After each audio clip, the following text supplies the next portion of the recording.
Did you know that in our ever so modern world, there still exists some people who have absolutely no contact with the outside world? It's really mind blowing when you think about it, but there is in fact a group of people on this earth that have no contact with the world as we know it. They are called the Sentinelese people, and they are the last known isolated tribe on the face of the earth. Except for some small exchanges with some outside groups, they haven't had any meaningful contact with people from the outside world, and they continue to live by their own ways, unaware of what's going on outside of their realm. So, who discovered these people? How and why do they remain isolated from the rest of the curious world?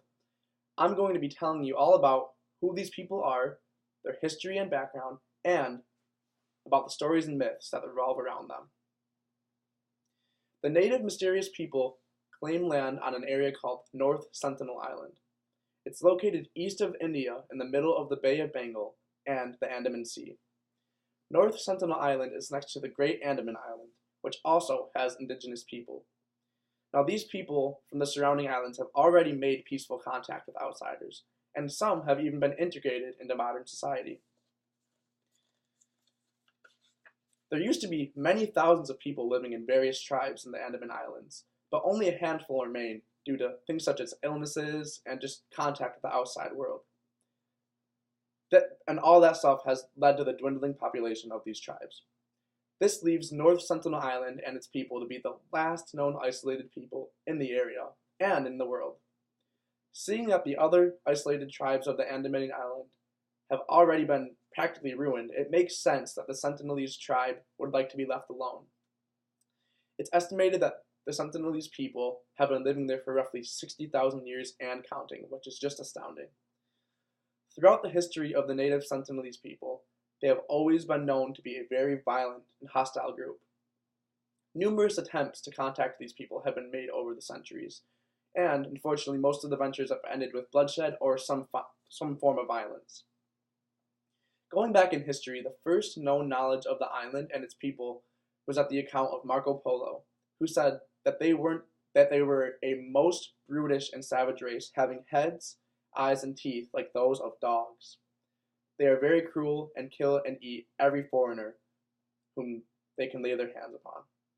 The credibility of that statement isn't really known, but for centuries the Sentinelese people have been viewed as a very, very violent people. The island was virtually forgotten about until 1867, when an Indian ship was wrecked onto its beach. The 106 survivors of the crash were attacked by the Sentinelese, and they were forced to fend them off until a rescue boat was able to save them. For a couple hundred years after this occurrence, the island was left alone. Rumors about the tribe kept people away, which seemed to be their goal in the first place, after all.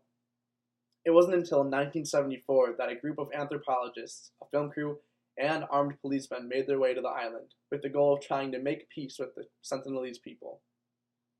Now, they brought things such as coconuts, pigs, and dolls and hoped to have a friendly encounter with them, but unfortunately, they were met with the complete opposite of what they were hoping for.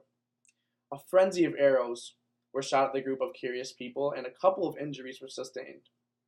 They were able to leave very swiftly on their dinghy. It may seem like the Sentinelese people are a group of cold-blooded savages that aren't open to any kind of relations with anyone except for themselves. However, there has been one peaceful encounter with the people of North Sentinel Island. In 1991, a group of anthropologists and interested scholars approached the island, and to their surprise were met with a couple of the Sentinelese people swimming out to their boat and climbing aboard peacefully.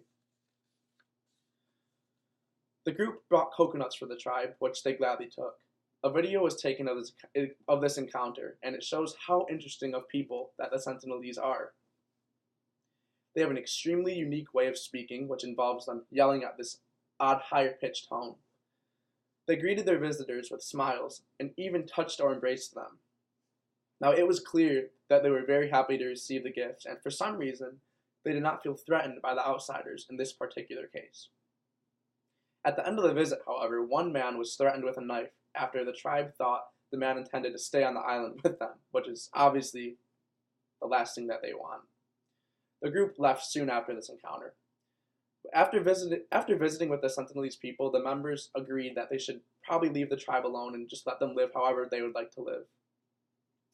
The island itself is highly illegal to visit or attempt to make contact with. The Sentinelese tribe is protected by strict no trespassing laws. Yet people still attempt to make contact with the people even today. Even though there has been one peaceful meeting with the Sentinelese, it most definitely does not make it a safe place to visit. Now, you may have heard of the most recent attempt to make peace with the people of North Sentinel Island.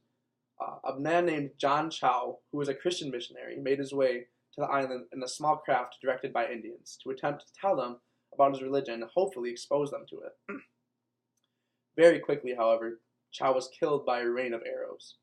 This story received tons of news coverage and also fueled mixed emotions and arguments over what should be done on the matter. John Chow had been planning on going to the island since he was in high school, with the hopes of becoming a member of the Sentinelese tribe.